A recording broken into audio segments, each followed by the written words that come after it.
Olá, tudo bem? Estamos aqui, professor José Domingos, professor de História, Acadêmico News. Estamos aqui para fazer uma correção de umas questões do nosso vestibular, das questões do vestibular geral, né, do Pré-Veste.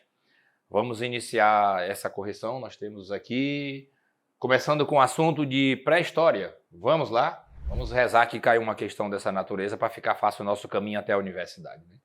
Vamos lá. Primeira questão. Os estudos arqueológicos apontam que as primeiras atividades agrícolas se deram entre 12 mil anos e 10 mil anos antes de Cristo, né? Atrás, na região próxima ao Mar Morto. Entende-se que o domínio da agricultura se deu de forma processual e que os homens e as mulheres foram aprimorando as técnicas de produção agrícola ao selecionar as melhores plantas para determinado solo.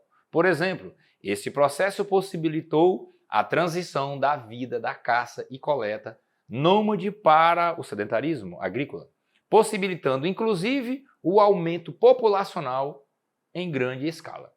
O processo descrito no texto é chamado de, senhores vestibulando, né, a gente tem aí uma questão não muito difícil para aqueles que já têm estudado bastante, né, que se dedicam no dia a dia, buscando seus espaços aí na sua vaga na universidade.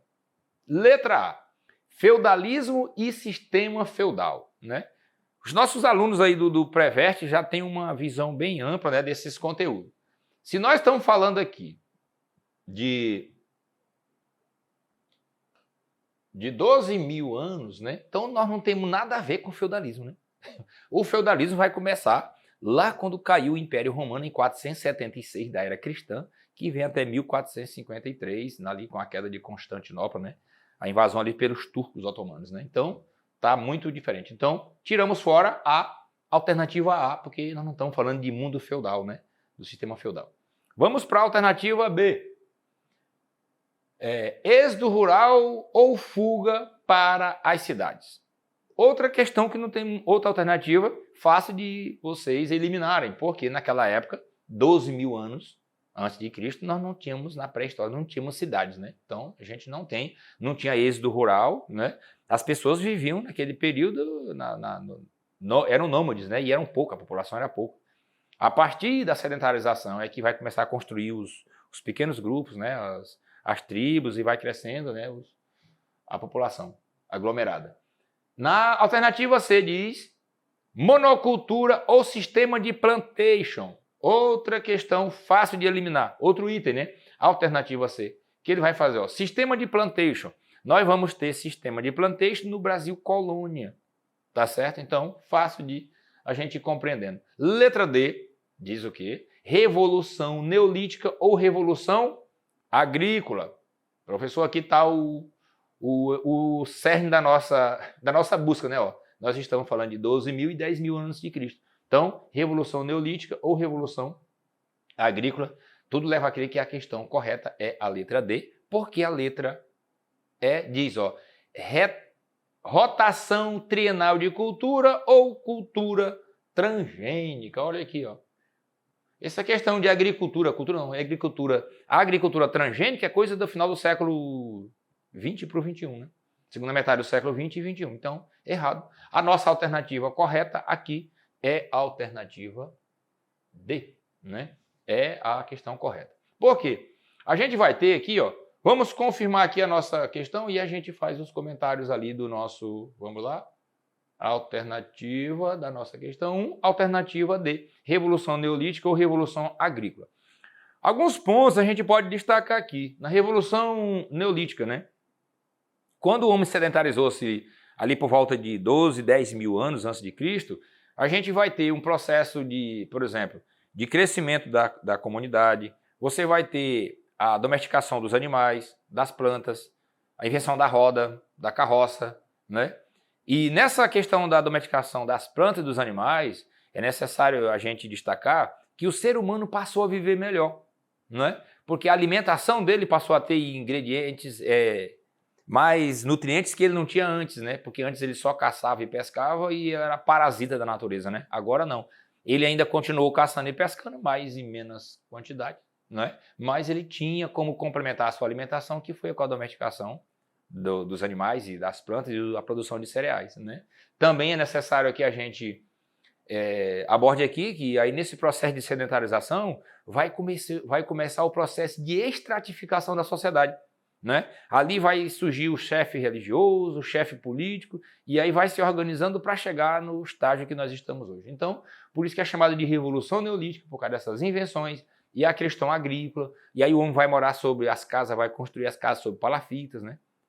Porque ele vai ficar com medo dos animais ferozes, né, daquele período, porque antes ele dormia nas cavernas, agora ele vai ter a casa dele, e aí vai ter os animais, que os animais ferozes vão querer vir pegar, então ele vai cercar, vai cuidar dessa questão. Então, revolução agrícola é a nossa resposta da questão número 1 sobre pré-história. Tranquilo até aí? Vamos para mais uma. Segunda questão do nosso pré-veste, né, do gabarito vestibulando, questão de número 2. Vai falar de quem? A classe dirigente das grandes cidades conquistada era morta ou presa, e alguns reis de lugares menores se submetiam. Contudo, só vencer as batalhas não bastava, era preciso manter a ordem nos territórios conquistados. O que Hammurabi, olha aí um termo que já nos chama muita atenção, o que Hammurabi fez brilhantemente. Mais do que um general, ele era um administrador e um legislador, que legou à humanidade um dos mais antigos e importantes conjuntos de leis. E a gente já vai dar ali uma ênfase ao glorioso Hammurabi, né? Tá aqui, ó. Nós falamos de pré-história na primeira questão, e se nós já destacamos aqui, falamos de Hammurabi, nós estamos falando de quem? Da sociedade mesopotâmica, né? Que vai começar com a civilização suméria, né? O Hammurabi vai ser o 6º rei da civilização suméria, né, que começa ali com os sumérios, acádios, amoritas, caldeus, cretenses, fenícios, persas, os assírios e os hebreus, né? Esse povo todinho fez parte da Mesopotâmia antiga, Oriente Médio hoje. Então tá ali. A respeito do conjunto de leis mencionado no texto, depreende-se que aplicava. Vamos lá. Como é que essa coisa, como vai funcionar? Quem vai ser os beneficiários? Quem serão os prejudicados aqui? Letra A. Uma justiça baseada nas heranças culturais relegadas pelo Império Romano. Por isso, era muito comum a condenação à morte. E aí a gente tem aqui, ó, por exemplo, quando ele menciona aqui nessa alternativa A, relegada pelo Império Romano, aí está errado. Está errado porque nessa época não existia o Império Romano. O Hammurabi, ali, a civilização suméria, o 6º rei do período sumério ali, do governo sumério, é por volta de 1700 a.C., né? Dali que está o 6º rei que era o período do Hammurabi. Então, o Império Romano a história de Roma é de 1000 anos, né, para cá. Vem 1000 anos antes de Cristo. Porque a parte lendária começa ali 1000 anos antes de Cristo, e aí a parte da monarquia vai começar por volta de 759, né?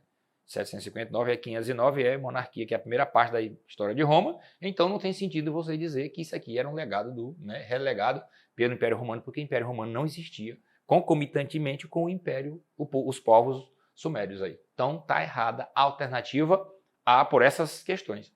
Vamos adiante. Alternativa B.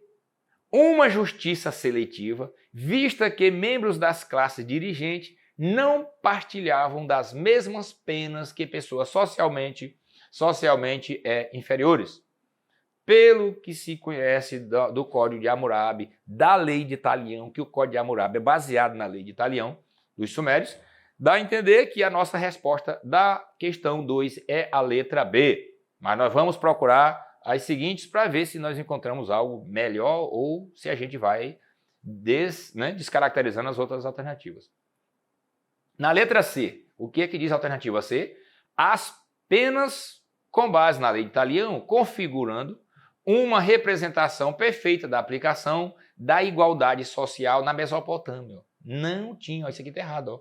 Igualdade social na Mesopotâmia, quando se tratava da lei, tá certo? Porque, segundo o código, a lei de Talião, a pena variava de acordo com a condição social financeira do infrator. Então não tinha igualdade social, né? Que tinha os pobres aqui. Na alternativa D, diz, ó, o direito consuetudinário baseado na tradição oral que vigorava fortemente na cultura mesopotâmica. Aqui está errado, ó, porque o direito consuetudinário era romano, não era mesopotâmico, e nem Roma existia, que nós acabamos de falar na questão anterior nesse período. Por que o direito era chamado de direito consuetudinário? Porque ele era oral, né? Não estava escrito, né? E a lei de Talião era com base, o Código de Hammurabi, né? Era com base na lei de Talião, e aí já estava registrado, né? Porque eles usaram a escrita cuneiforme para registrar isso. E o direito consuetudinário era só falado. Então, está errado por isso. E a alternativa E diz, ó, uma fundamentação teórica baseada no direito grego. Ó. Outro erro aqui, ó. Nós estamos falando, ó, dos mesopotâmicos, dos sumérios, não de direito grego. Visto que os babilônicos foram muito influenciados pela cultura clássica. E não tem nada a ver, porque quando você fala dos babilônicos ali, nós estamos ali 1.500 anos, que está mais ou menos uns 1.000 anos antes da cultura clássica grega, quando você fala dos sumérios ali, do Império Sumério. Então, está errado por isso. E aí, nós dissemos que a nossa questão provavelmente seja a letra B e nós vamos conferir. Vamos lá? Conferindo letra B. Uma justiça que era seletiva porque os ricos tinham privilégio, né?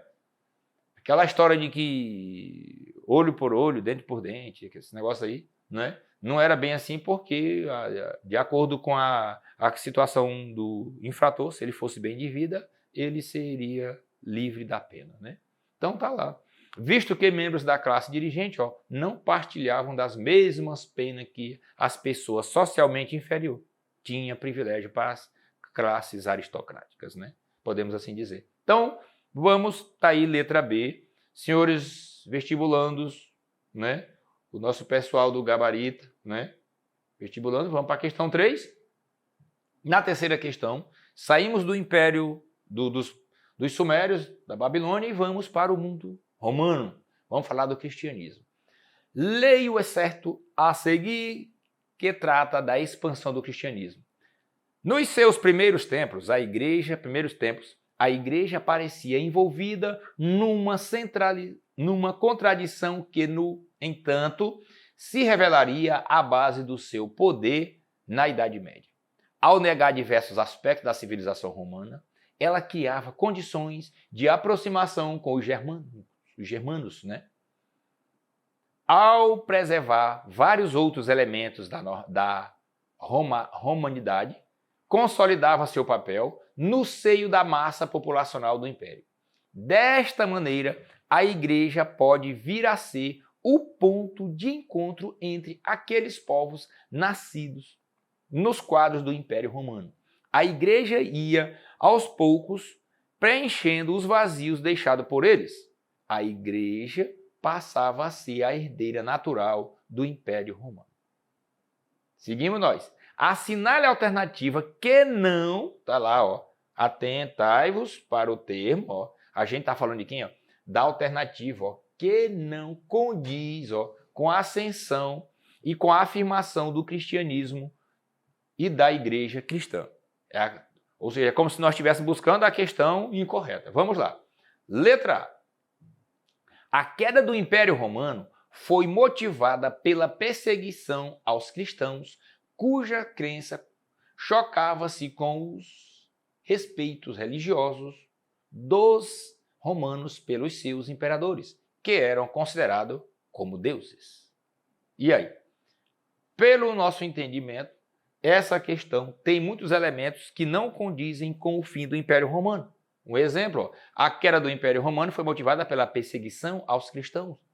Tá? A gente vai analisar as outras questões, mas dá a entender que essa questão aqui é aquela que não diz, não condiz com o contexto que nós acabamos de ler, o contexto histórico desse texto aí exposto, né, sobre o cristianismo, porque o Império Romano vai cair em 476 depois de Cristo, né?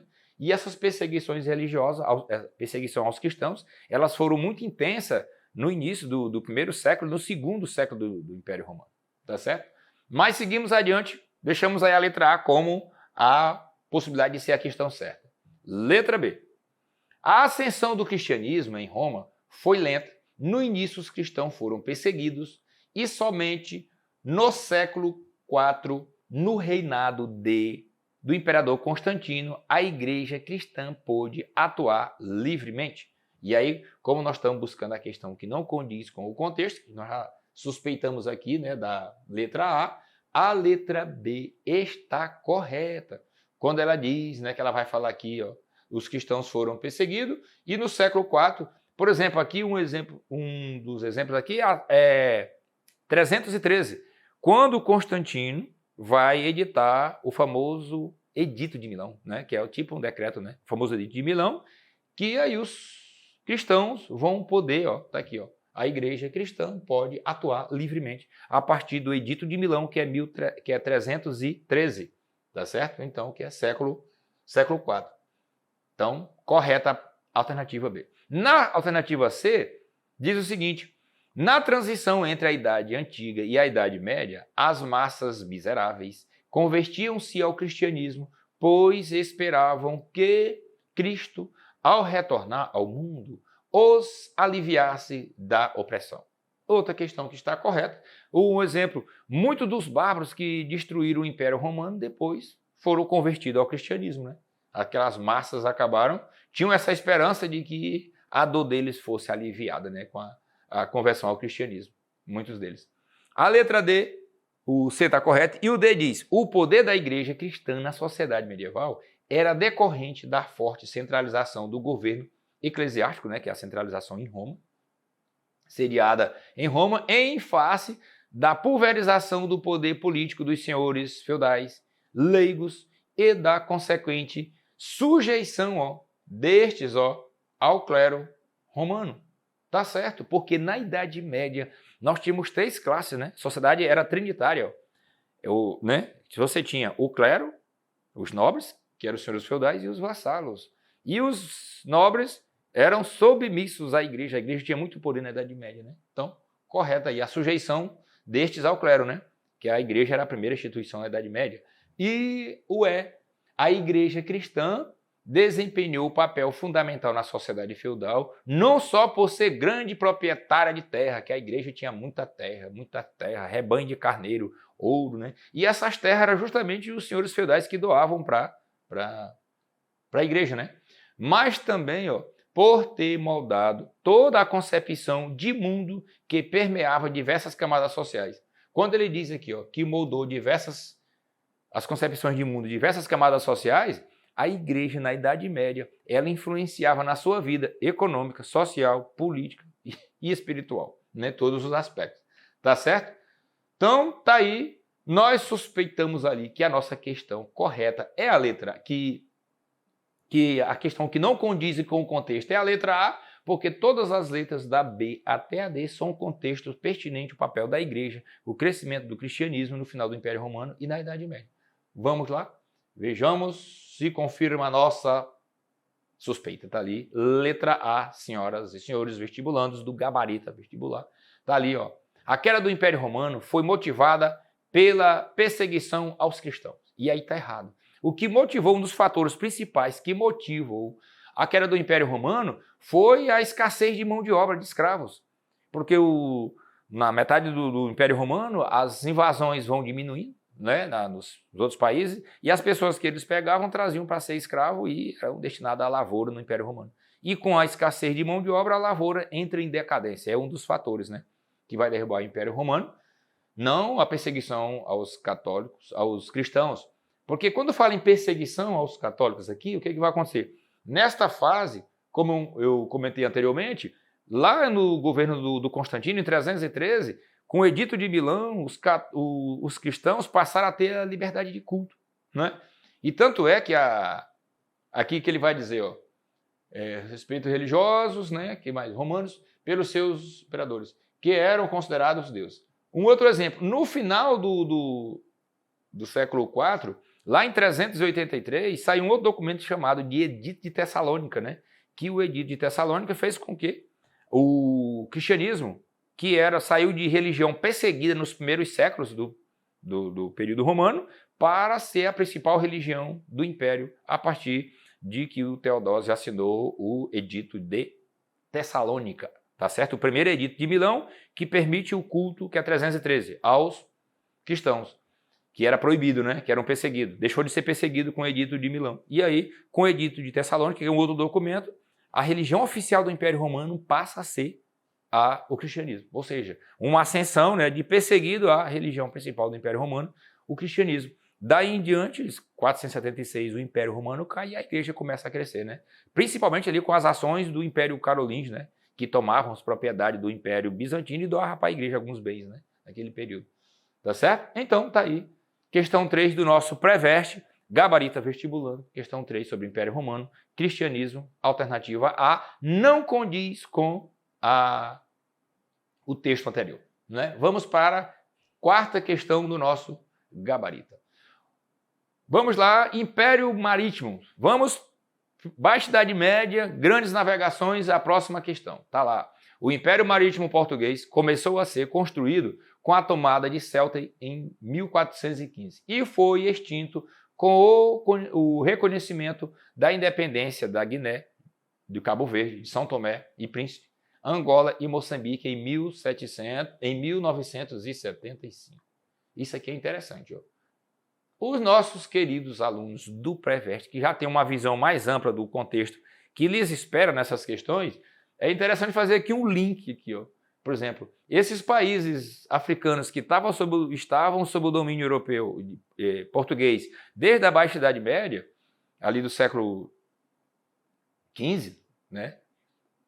E só sai do domínio português em 1975, na segunda metade do século XX, que por ocasião da famosa Revolução dos Cravos, que fez aniversário um dia desse aí, né? Acho que mês passado, que teve lá as festas em Portugal, em alusão à libertação, né, à Revolução dos Cravos e o fim da dominação portuguesa na África, né? Só nos anos 70 que terminou. Então tá lá. A respeito da montagem desse império marítimo nos séculos XV e XVI, assinale a afirmativa correta.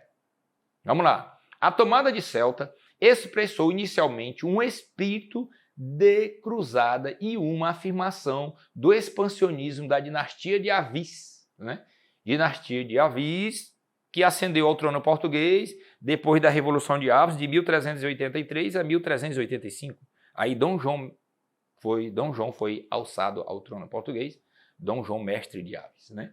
E ali diz, seguindo, ó, em relação a Flandres e ao Magrebe. Na alternativa A, aqui está errado o seguinte, pessoal, ó, um termo aqui que chama muita atenção, ó, famosa Flandres, ó. Flandres é uma região, na época, que hoje é a Bélgica, que tinha um comércio de tecido muito pulsante, né? Muito lucrativo, e era um dos focos da Guerra dos 100 Anos, né? Entre França e Inglaterra. Não tinha nada a ver com Portugal, e a questão é a relação a Flandres, que era uma produção de tecido, uma região que produzia muito tecido e tinha um comércio efervescente. As grandes navegações elas vão se voltar para o Atlântico, né? Não é para a questão da Europa em si. Então está errado ali aquele ponto. O Magrebe é no norte da África, não, hoje é o Marrocos, mas o Flandres está fora, que é na Europa. Então vamos lá. A letra alternativa B da nossa quarta questão diz ali: a exploração da costa atlântica africana, financiada por reis e mercadores, visava chegar à origem do ouro, ó, a origem do ouro comercializado, ó, por tauregues e berberes no norte da África. Ó, qual era o foco aqui? Ó? A nossa questão da expansão leva a entender que a nossa resposta está na letra D dessa questão aqui, ó. Financiado, ó, um termo aqui, ó, por reis e mercadores. A exploração do Atlântico, né, na África. Por quê? Com a formação das monarquias nacionais, nós vamos ter uma aliança muito tácita, né, entre o rei e os burgueses. Porque quem tinha dinheiro para construir embarcações e financiar essas viagens era a burguesia. O rei não tinha esse poder financeiro todo. Ele tinha poder político, né, do absolutismo. Então, essa aliança entre rei e burguesia vai levar às grandes navegações. Mas nós vamos buscar a alternativa ao restante das questões para ver qual delas se assemelha com a alternativa B. Seguimos nós. Na alternativa C diz: a conquista e colonização da Ilha da Madeira serviu de laboratório para o empreendimento colonizador, sobretudo com a produção de caravelas e insumos náuticos. Olha só, o que ele vai dizer, ó, a conquista da Ilha serviu de laboratório. Essa parte aqui, ó, sobretudo, ó, a produção de caravelas, essas caravelas elas eram produzidas na escola de Sagres, não era na Ilha da Madeira, tá certo? Então, tinha esses estudos que para algumas figuras diz até que a escola de Sagres era um mito, né? Mas para outros diz que alguns historiadores que a escola de Sagres era o ponto, o centro de estudo, né, teóricos, e também tinha tipo uma oficina onde você, tipo uma marcenaria, né, onde você construía lá o que hoje chama de estaleiro, né? Hoje já está estaleiro, né? Na época não tinha esse nome, onde você construía os navios, né? Então era isso. Então por isso que está errada ali a letra C. A letra D diz: a disputa pelo controle dos mares asiáticos com os impérios islâmicos do Egito, impérios islâmicos do Egito e da Pérsia, resultou na obtenção do monopólio luso das rotas marítimas no início do século XVI. Olha só, os portugueses, ó, aqui, ó, não tinha essa briga com os persas aqui, ó, tá vendo? E tinha muita confusão com os islâmicos, mas era em outras partes da África, não era no Egito, né? Mas mais essa parte aqui, mais errada, é os persas, desse período. Está fora do contexto que ela é século XVI, né?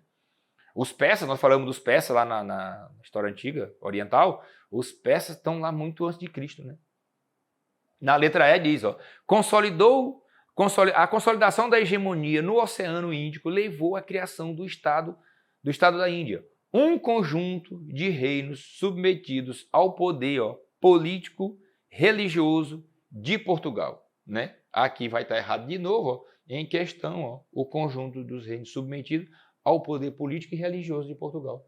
Nesse período aqui, você tinha uma dominação política porque eles queriam, o principal foco era a busca de matérias-primas, não é? A catequização, o contato religioso existia, mas não era o foco principal. O foco principal era a matéria-prima para suprir as necessidades materiais da crise do feudalismo que a Europa estava, né, deteriorada naquele período.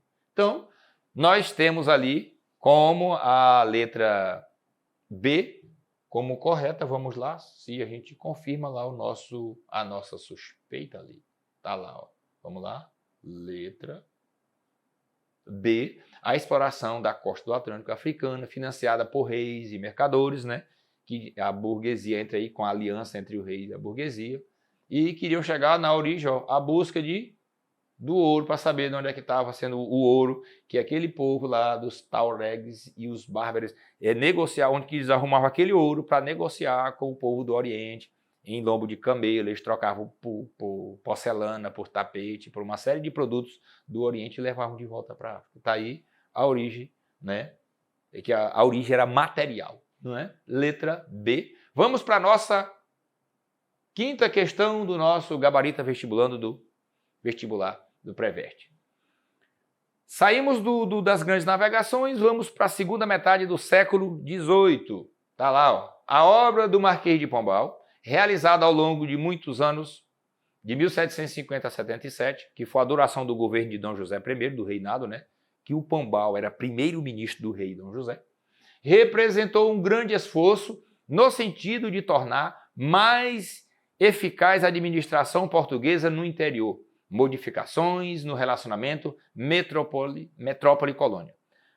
A reforma combinava o absolutismo ilustrado com a tentativa de uma aplicação consequente das doutrinas mercantilistas. Essa fórmula geral se concretizou em uma série de medidas no Brasil, como a criação da Companhia Geral do Comércio do Grão-Pará e Maranhão em 1785. Senhoras e senhores, aqui, ó, Maranhão e Grão-Pará. Lembrando aos senhores que desde a criação do estado do Grão-Pará, lá em 1621, a capital era em São Luís. Com o governo de Dom José I e o Marquês de Pombal como primeiro-ministro, ele vai mudar a capital, vai separar Maranhão do Pará e vai colocar a capital em Belém, e vai colocar o irmão dele, o Mendonça Furtado, para ser o governador da capitania do Pará, né? Desse período aqui. Então nós vamos ter, de acordo com as concepções mercantilistas de Pombal, a referida companhia tinha como objetivo desenvolver a região norte. Esse era o principal objetivo da Companhia de Comércio do Grão-Pará. E aí vamos lá, quais eram os propósitos? Alternativa A. Coibindo o contrabando de metais preciosos para garantir a eficácia da política mercantilista do Império Português. E aí a alternativa A está errada.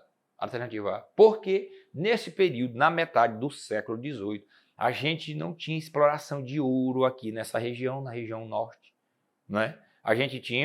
O Brasil tinha na colônia exploração de ouro lá no sudeste, nas Minas Gerais, né? Que o ouro lá estava bombando a produção de ouro. Então não era coibir o contrabando de metais nessa região, não era função da Companhia de Comércio do Grão-Pará. Letra B diz: incentivando a substituição do trabalho escravo pela mão de obra assalariada. Outro erro. Tendo em vista o alto preço dos escravos africanos no mercado internacional, não era função da Companhia de Comércio do Grão-Pará substituir a mão de obra do escravo por trabalho assalariado, até porque trabalho assalariado nessa região não existia. Tá certo? Vamos adiante. Letra C. Permitindo a instalação de manufaturas de tecidos de algodão para diminuir as importações de tecidos oriundos das fábricas da Inglaterra. Muito importante essa questão, senhores vestibulando. Lembra que vocês vão falar muito, já estudaram muito e vão continuar ouvindo falar da dependência do Brasil e de Portugal com relação às manufaturas inglesas, né? O que Pombal tentou fazer? Pombal tentou, durante o reinado do governo dele, no reinado de Dom José I, Pombal tentou industrializar, desenvolver Portugal, não eram as colônias, né?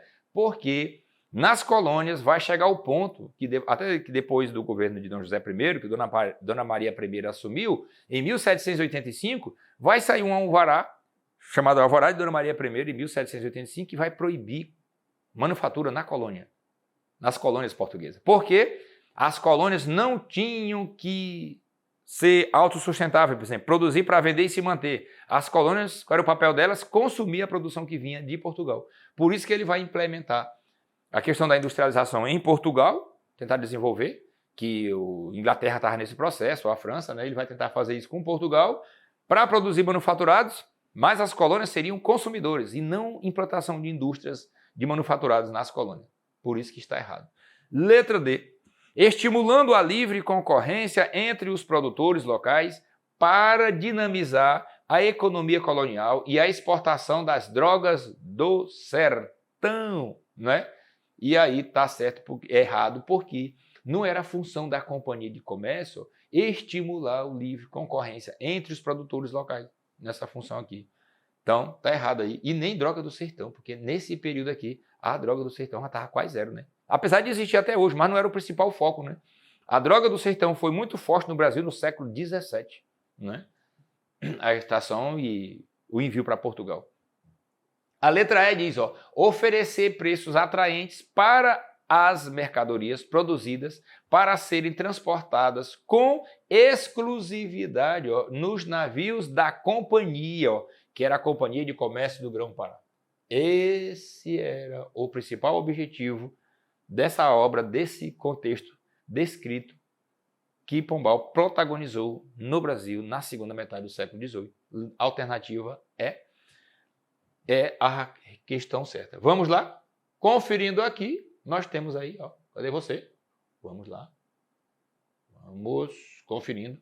A alternativa é a questão correta com relação ao período pombalino no Brasil e a criação da Companhia de Comércio do Grão-Pará e Maranhão em 1785.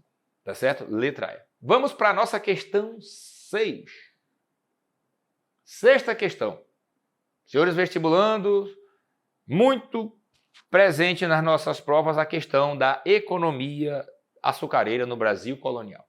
No período colonial brasileiro, denominado ciclo da cana-de-açúcar, o período compreendido entre o século XVI e o XVIII, quando o produto foi o principal elemento de exportação do Brasil. O cultivo teve início a partir da fixação do colono português no litoral brasileiro, lá em 1530 para 31, quando chegou o Martim Afonso de Souza, né, para distribuir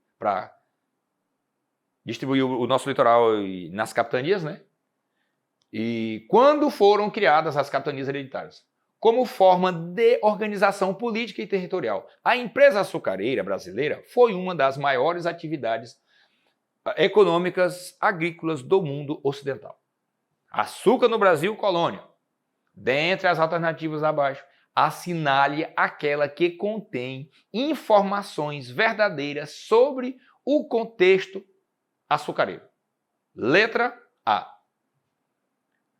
Os holandeses auxiliaram na montagem dos engenhos do Brasil, no Brasil colônia, tornaram-se parceiros dos portugueses, comprando açúcar luso brasileiro para refinar e revender na Europa. Olha um termo aqui interessante. Os holandeses tornaram-se parceiros dos portugueses nesse período. Lembrando aos senhores que os holandeses eram parceiro comercial dos portugueses desde a Baixa Idade Média. Eles tinham um comércio muito forte, né, e tinham muitas embarcações para produzir esse comércio. Mas vamos lá. Na nossa compreensão, aqui inicial, leva a entender que o correto aí é a letra D. A letra A. Mas seguimos o nosso texto. Letra B. Nos engenhos, no cenário das grandes propriedades produtoras de açúcar, existia uma mistura de trabalho livre e trabalho escravo, predominando a mão de obra livre e assalariada responsável pela alta produtividade açucareira. E aí, essa mão de obra livre, aqui, mão de obra livre e assalariada está errada, porque a produção açucareira ela era fomentada pela mão de obra do tráfico que vinha da África. Então, era mão de obra escrava e não mão de obra livre e assalariada, né? Como nós já falamos aí, você tinha algumas figuras que eram livres no engenho, né? Por exemplo, o feitor, aí você tinha os padres, você tinha uma figura que quando o engenho cresceu na virada do século XVI por 15 por 16, os engenhos estavam virando indústria, né? Já era indústria, não era mais aquela engenhoquinha comum, né? Você tinha alguém para dar manutenção no engenho, esse profissional era livre, era assalariado, né?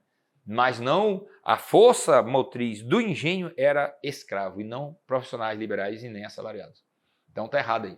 Letra C. A sociedade originada do ciclo da cana é caracterizada por uma vida tipicamente rural, baseada no patriarcalismo e escravidão. Olha só, os senhores vestibulandos aí, né? Como é que são as questões. Se você lendo essa questão lá da sociedade original, até aqui tá tudo certo, porque essas eram as características da sociedade colonial açucareira. Mas daqui da vírgula para frente ele diz, havendo grande possibilidade de mobilidade social. A possibilidade de mobilidade social no engenho era quase zero. E existia um fenômeno na colônia chamado de brecha camponesa. O que era a brecha camponesa? Era uma possibilidade mínima que o escravo tinha de se tornar independente, livre. Como assim, professor? Alguns donos de engenho permitiam que o escravo, na produção de açúcar, no final do dia, ele juntasse o resto do açúcar que sobrou naqueles colchos, naquelas vazias grandes, e ele fosse juntando, lá um período, um tempo. Depois ele vendia aquilo e acabava comprando a sua alforria. Mas isso era muito difícil. Por isso que era chamado de brecha camponesa. Era uma possibilidade pequena, entendeu? Então, essa questão de que tinha mobilidade social, não tinha. Mas você pode dizer, professor, eu assisti uma aula que o professor falou que na colônia tinha mobilidade social. Teve mobilidade social, mas na sociedade aurífera, não era na sociedade açucareira como nós aqui estamos tratando. Então seguimos nós com a alternativa D. Originalmente, o cultivo da cana foi realizado na área da Zona da Mata, numa faixa entre o Rio Grande do Norte ao Recôncavo Baiano. E nada demais ali. e Recôncavo Baiano. Posteriormente, as mudas de cana foram levadas para o interior do Nordeste, mas nas margens dos rios São Francisco e Parnaíba, né? São Francisco e Parnaíba. O que está errado aí? Porque o cultivo da cana-de-açúcar no Brasil, que se iniciou lá em São Vicente em 1536, com a instalação do primeiro engenho real. Quando dá na metade do século XVI, 1500, o que vai acontecer? Com a questão da criação do governo geral em Salvador, você vai ter uma transposição da produção, que não era muito grande em São Paulo, para o Nordeste brasileiro. E o foco era onde no início? Em Pernambuco e no Recôncavo Baiano. Não era nessa outra parte aí do Rio Grande do Norte. Depois que você vai ter, né, a expansão para o Ceará, para outras regiões da produção de cana, tá certo? Naquele período. Então tá errado por essa questão aí, da questão da zona da mata. Então nós vamos para a alternativa os escravizados que trabalhavam nos engenhos eram apenas africanos, pois não se utilizava no período colonial brasileiro escravizados indígenas devido à proibição imposta pela Igreja Católica em todas as colônias. Um dado interessante aqui. Primeiro que a proibição, né, sobre a questão da escravidão dos nativos, com o tempo os jesuítas foram ficando contra a escravidão, mas quem fez o documento que proibia a escravidão indígena na colônia era o governo, o rei. Por exemplo, o primeiro documento que proibiu a escravidão indígena na colônia portuguesa da América do Sul foi uma carta régia de 1570 durante o reinado de Dom Sebastião. Aquela mesma carta já trazia o advento das guerras justas, né? Aquele fenômeno que se o índio estava proibido escravizar o índio, mas se o índio atacasse o branco, atacasse o donatário, quantos índios eles pegassem, menino, mulher, homens, né, adultos, seriam escravizados, que era a tal da guerra justa, tá certo? Então, imposta pela igreja, não era imposta pela igreja a proibição.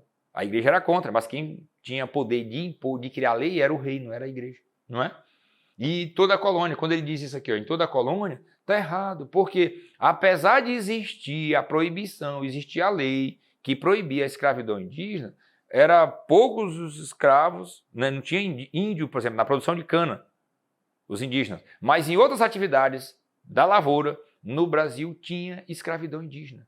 Um exemplo, no Maranhão tinha muitos escravos indígenas na produção de algodão no final do século XVII, por ocasião da revolta de Beckman, por exemplo. Lá eles escravizavam os índios, os produtores, e os jesuítas reclamavam e denunciavam eles para o governo geral, lá em Salvador. Então, vamos lá, conferindo a nossa resposta da nossa questão de número 6.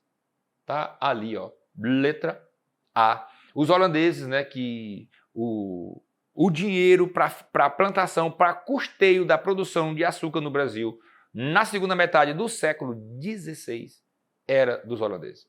E aí os holandeses acabaram expulsos no final do século XVI, por ocasião, né, daquela questão da criação da União Ibérica, né, que Portugal acabou sendo governado pelo rei Filipe, pela dinastia filipina, por 60 anos. Isso é outra história, né? Mas eles foram expulsos por isso. Né? O governo brasileiro, português, o rei já não era mais português, por causa da morte de Dom Sebastião lá na África, naquela famosa batalha de Alcácer Quibir.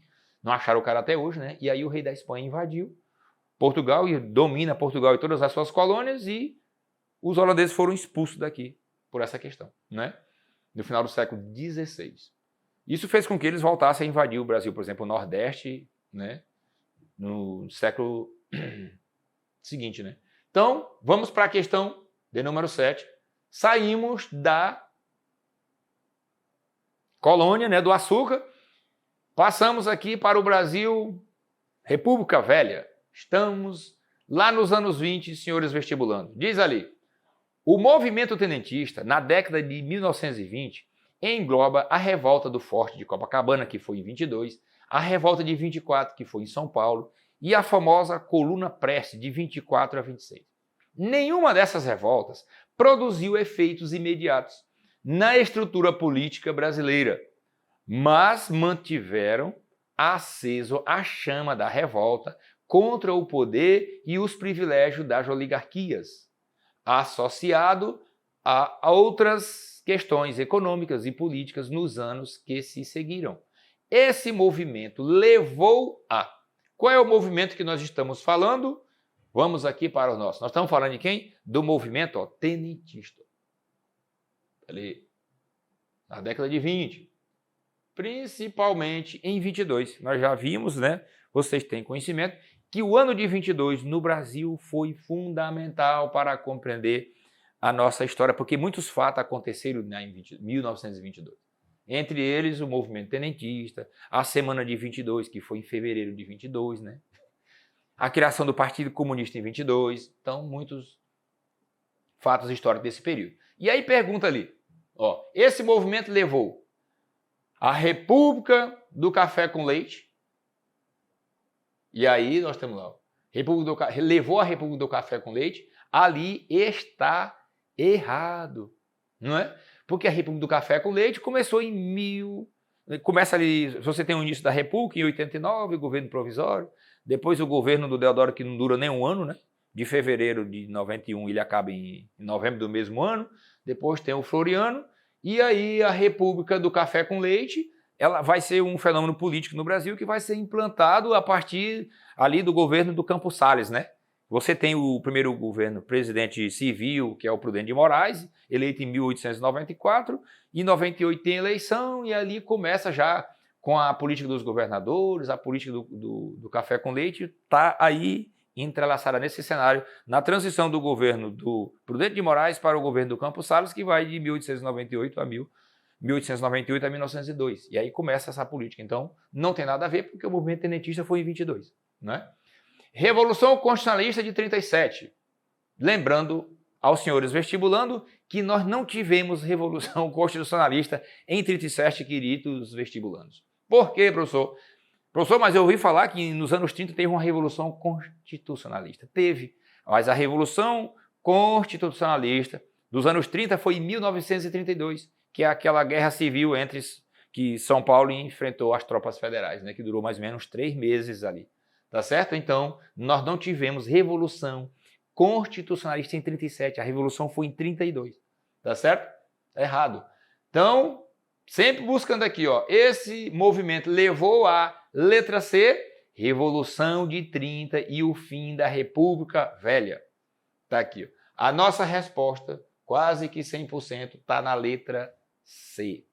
Vamos analisar os últimos 2 itens, professor. Diz ali, letra D, participação do Brasil na Segunda Guerra Mundial. E aí está mais errado ainda, né? Porque o tenentismo é um movimento dos anos 20 e o Brasil vai entrar na Segunda Guerra Mundial lá em 1943, né? Então não tem sentido isso aí, né? E a letra E, queda de Getúlio Vargas. O movimento tenentista, né, contribuiu para colocar o Vargas no poder nos anos 30, né? Porque muitas das pessoas que fizeram parte dos tenentes, do movimento tenentista em 22, que depois estavam presentes na Revolução de 24, que começou em São Paulo, aqui.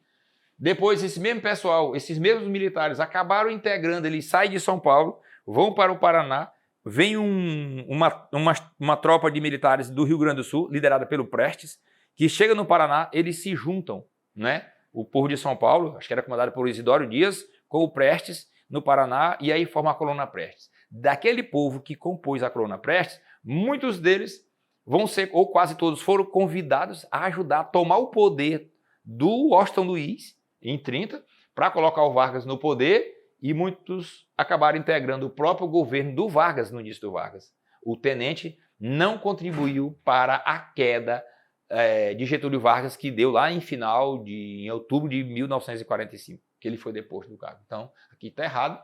E aí, nas nossas compreensões da história, nas nossas análises, o correto aqui é a alternativa C, que está ali, ó. Vamos lá? Alternativa C. O movimento tenentista contribuiu para o fim da República Velha. Tá certo? Então, vamos mais uma questão de número 8 aos nossos vestibulandos, né? Do Gabarita Vestibulando, está ali uma questão sobre Era Vargas. Fiquem atentos, senhoras e senhores, porque Era Vargas é muito presente nos nossos vestibulares aqui do nosso estado, tanto na UE quanto na UFRR. Então vamos lá.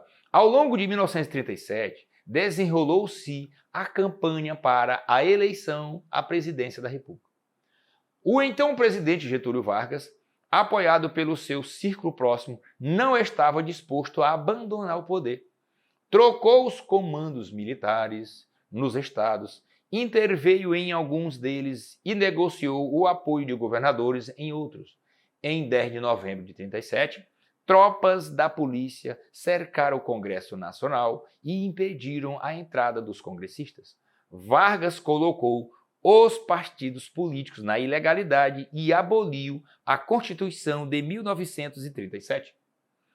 O pretexto alegado para o golpe de Estado e para a implementação do Estado Novo foi o...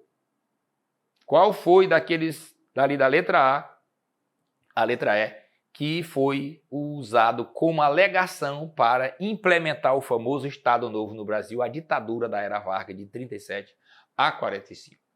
Vamos lá.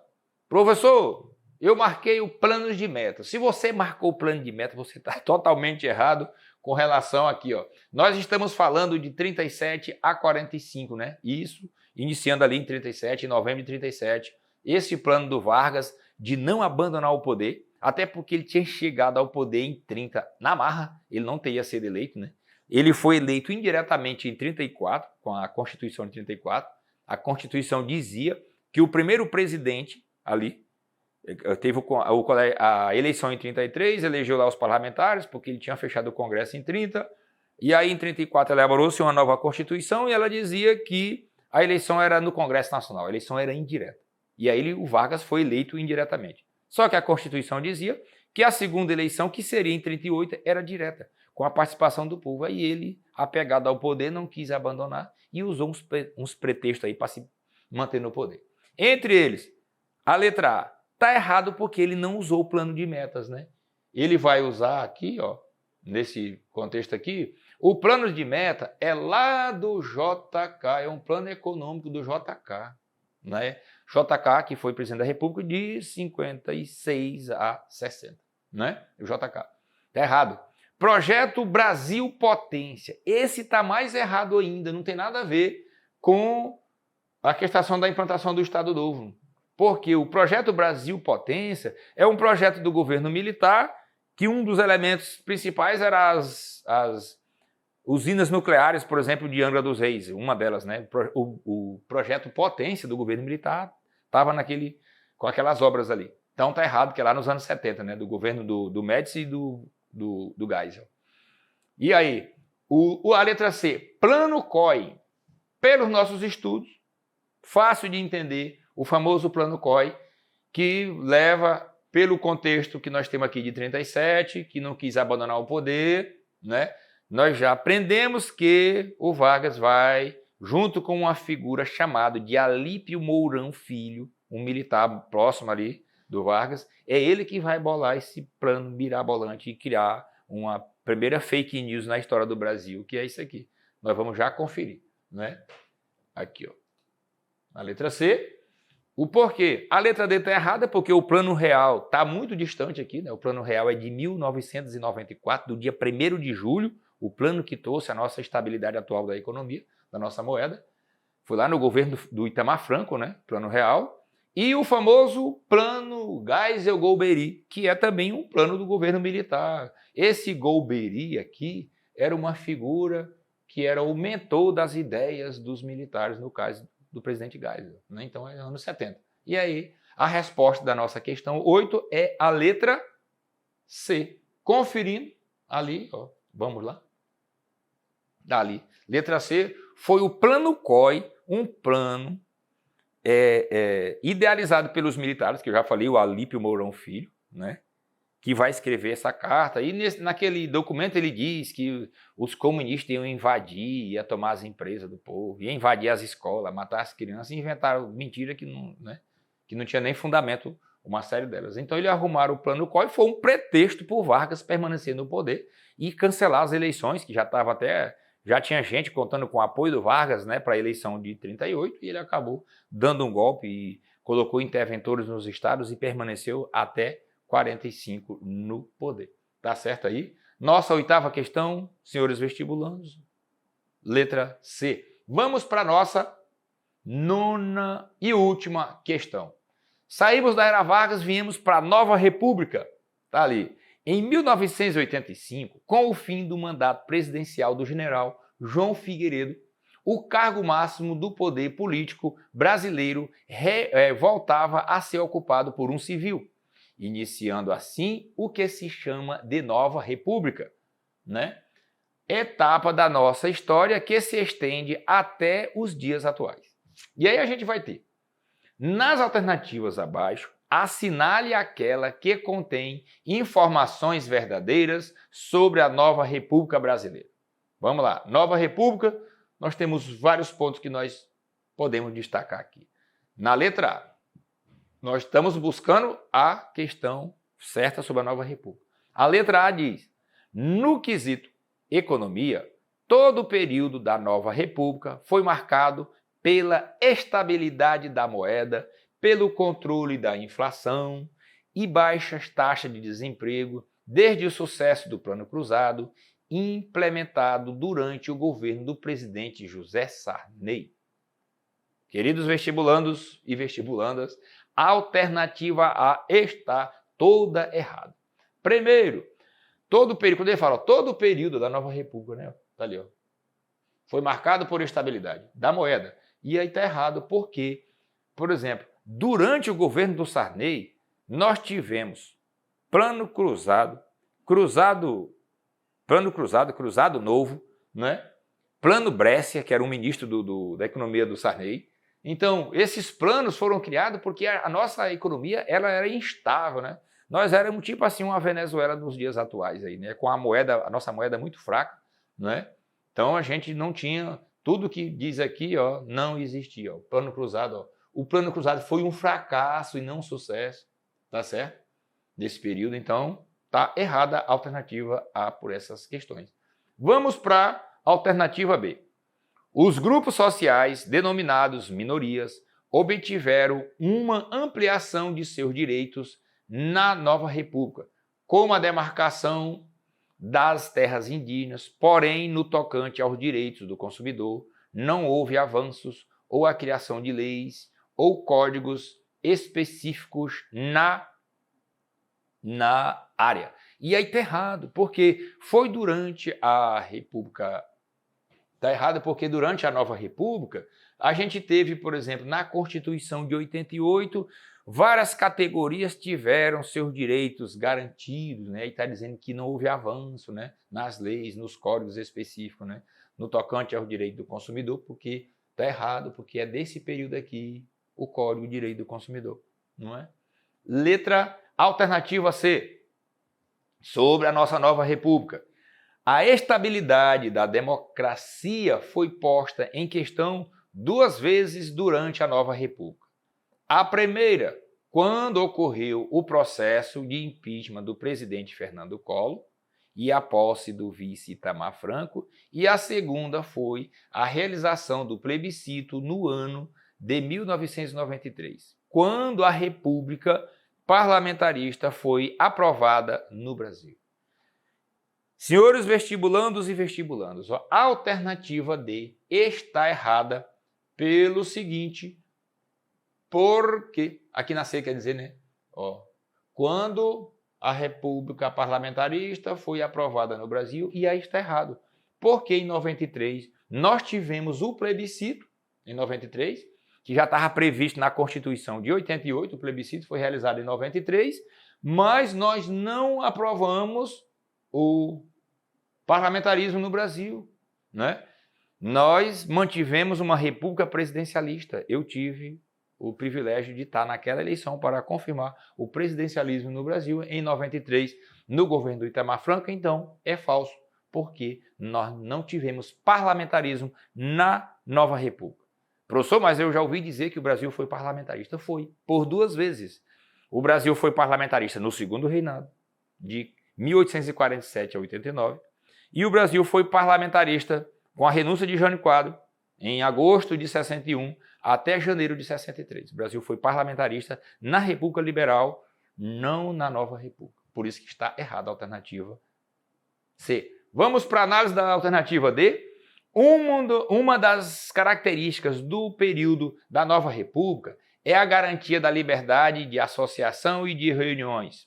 Porém, nota-se um fenômeno curioso no atual sistema eleitoral brasileiro, que é a diminuição do número de partidos políticos. E aí está errado, porque durante a Nova República o número de partidos no Brasil se multiplicou e muito. Cresceu tanto o número de partidos no Brasil durante a Nova República que na eleição, a primeira eleição direta depois do regime militar, que foi em 89, nós tínhamos 22 candidatos a presidente da República. Para se ter ideia, nas últimas eleições a gente tem 2, 3, no máximo 4, 5, né? Pois em 89 tinha tanto partidos que nós tivemos 22 candidatos a presidente da República. Quando sagrou-se vencedor, Fernando Collor de Mello tomou posse em março de 90 e foi cassado em dezembro de 92. Tá certo? Então, tá errada. Por isso, a nossa análise da última alternativa é: em outubro de 88, foi promulgada uma Constituição a qual garantiu o Estado democrático de direito, a liberdade de expressão, o direito de voto aos analfabetos. Tá aqui, ó. Voto aos analfabetos.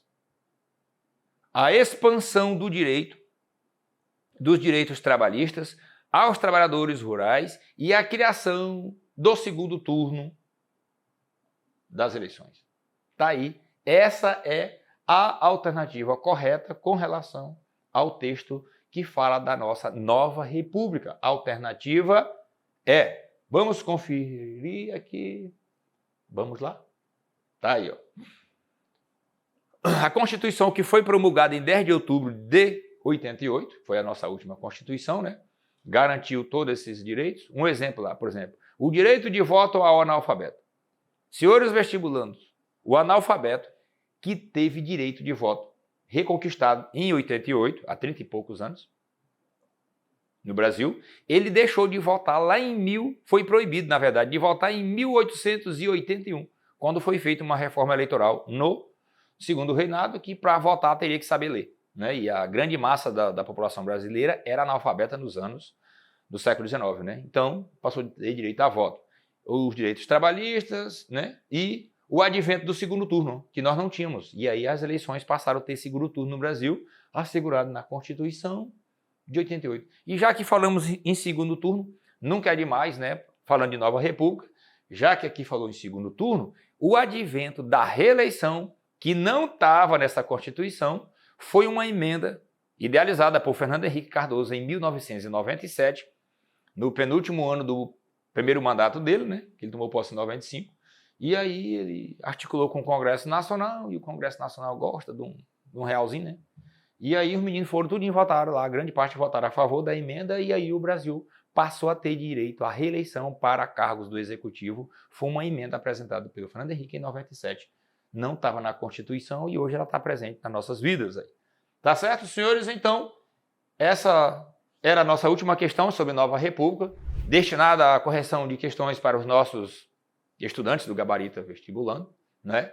Do nosso Acadêmico News. Quero agradecer a todos aí mais uma vez, professor José aqui à disposição de vocês, e aí eu espero ter contribuído com os senhores com essa viagem que a gente fez aí da pré-história até o Brasil recente, sobre os conteúdos que estão no edital de vocês, né, lá presente, e a gente, como não sabe qual é uma infinidade de conteúdo, a gente não sabe qual é que vai cair, o correto é você fazer um apanhado, né, dos principais assuntos e trabalhar e tentar exaurir todos os acontecimentos históricos, aí tornar claro para vocês, para que no ato da prova vocês tenham menos dificuldade, né, tenham uma capacidade de análise maior dos contextos históricos e das questões que vocês irão responder.